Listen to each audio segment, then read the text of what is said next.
Hey everybody, and welcome back to Tenza Motorsports. As you can see here, we have a piece of Alumalite, and you know what that means. We're getting a front splitter for this M3 M54 B30 monstrosity that we have been building the last couple of months. Before we continue today's content, we want to give a huge shout out and thank you to Super Clean who are sponsoring another giveaway. All you have to be doing to be part of this giveaway is be following us on Instagram and be in the lower continental 48 United States to receive this Super Clean giveaway. This is the original and the aerosol. I use both of these cleaners daily. That's why you see the shop as clean as it is. Keep stuff off the floor, keep stuff off the lift, off the cars. Fantastic stuff. Once again, huge thanks to Super Clean. Make sure you are following us on Instagram to be part of this giveaway. And the Instagram for this car is Nikki_Nightmare46 and the build list for this car. So everything we've done, including this splitter and the lip that's just here on the ground at a frame, all of that will be down in that build list. So as you can see here, we do have the front bumper on this car. I was going to document and talk about what we did and the whole paint process, but it didn't really turn out how I was wanting it to. It is a race car, so I'm not super worried about it. It just needs to not look like it used to. But I was talked into buying a different type of paint than I was gonna originally purchase, and it made me really frustrated, and I was mad, and I didn't want to record it. So the bumper is on. There was some damage on it. I basically just sanded that out, filled a couple spots.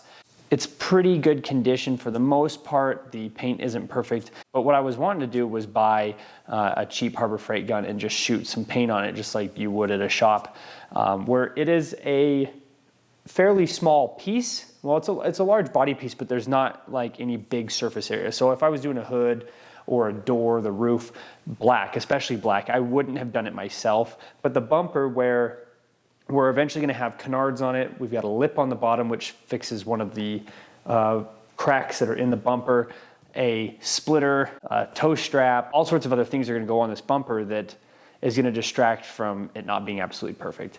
And we looked online and we thought, well, maybe, you know, we'll just buy a different bumper. And there were bumpers that were in worse condition than ours, selling used for $500-600. And we're like, okay, never mind.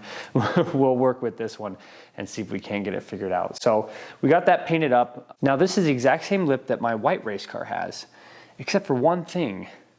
For some reason, it didn't fit the bumper right. And I've had issues like this before, and I can't tell if this lip is the exact same as mine, and then my front bumper, because it's a replica, is slightly different, it fits better, or if this is a different lip, and my lip would have potentially fit this car as well. But basically what happened was, as soon as you put this side on, the other side, that's the same shape, doesn't fit the bumper.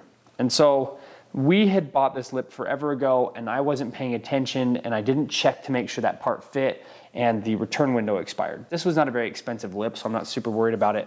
So what we had to do was cut a V into it. We won't see this. If you buy one of these lips, please be very careful, make sure it fits your car as soon as you receive it. If it does not fit, most eBay and Amazon sellers, if you're sending them pictures and saying, hey, this doesn't fit, this is what's going on, they'll work with you. This splitter is the exact same as my splitter on my race car. And the reason I know that is because I actually pulled my splitter off to trace this one. And then what we're gonna be doing, because this is a 6-foot sheet and my front splitter is closer to 73 inches, so this will be 72. And then instead of having these angled pieces sit on this side, we're going to have them sit on the outside, and that should gain around another 1/2 inch. So this will only be about 1/2 inch smaller than mine, narrower than mine.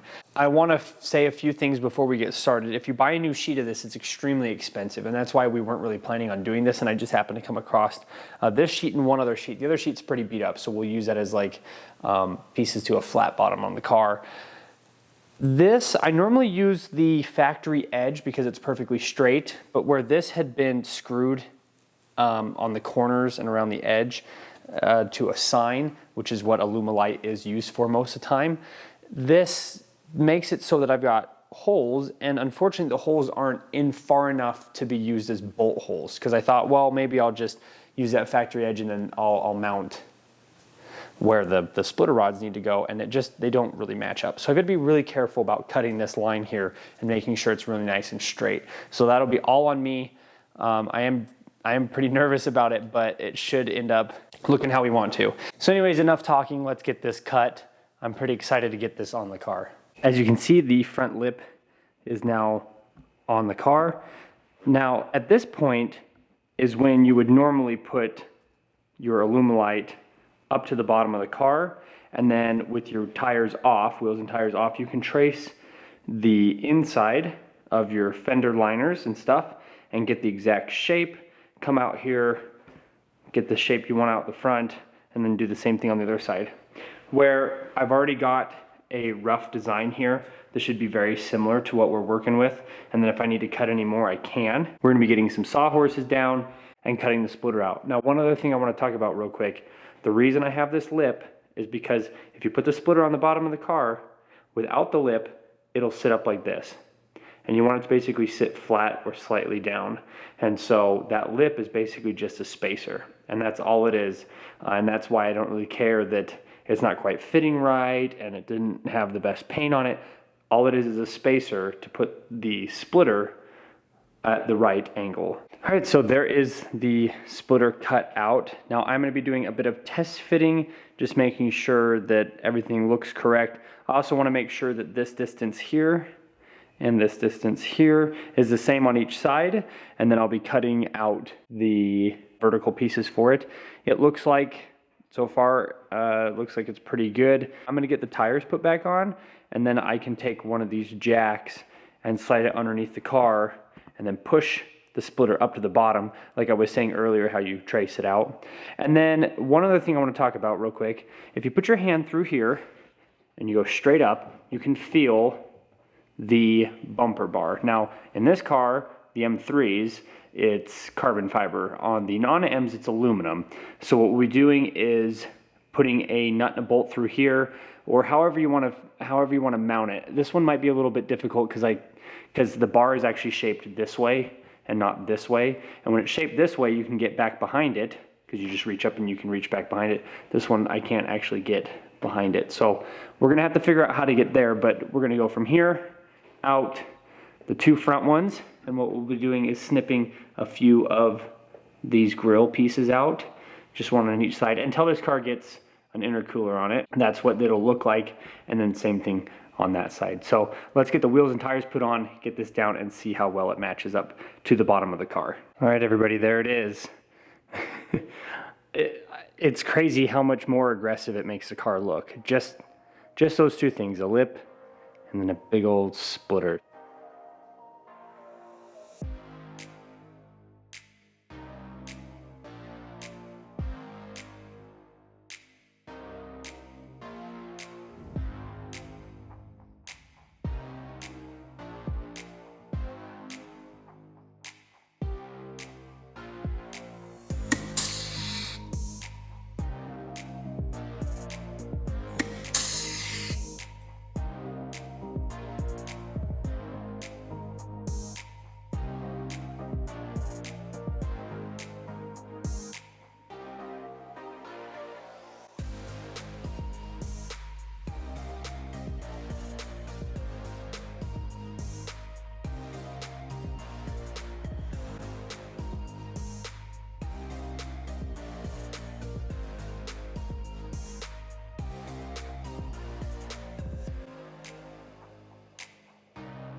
So on the bottom, we decided to keep it black.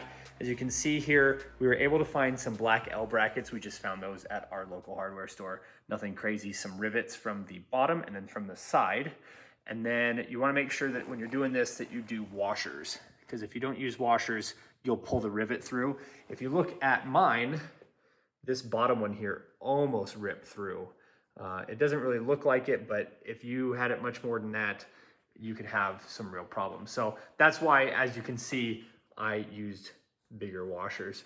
We didn't quite use that size of washer on this one. You don't have to. It just needs to have a little bit more surface area so that it's not pulling through the Alumalite.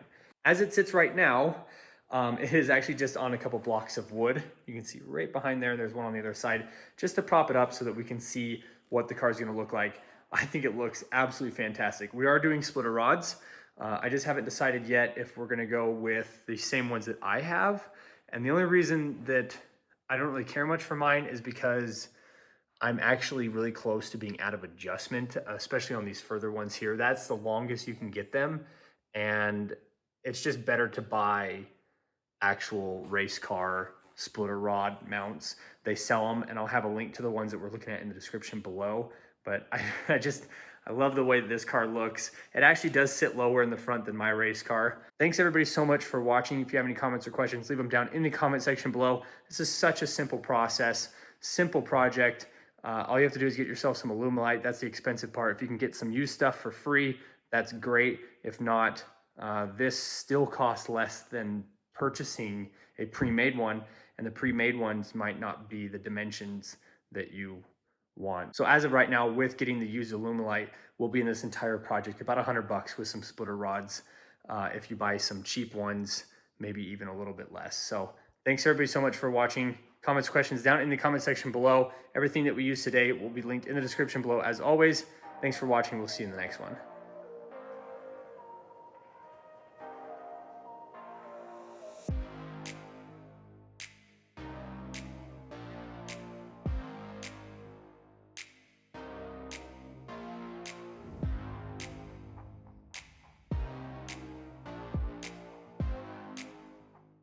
Bam!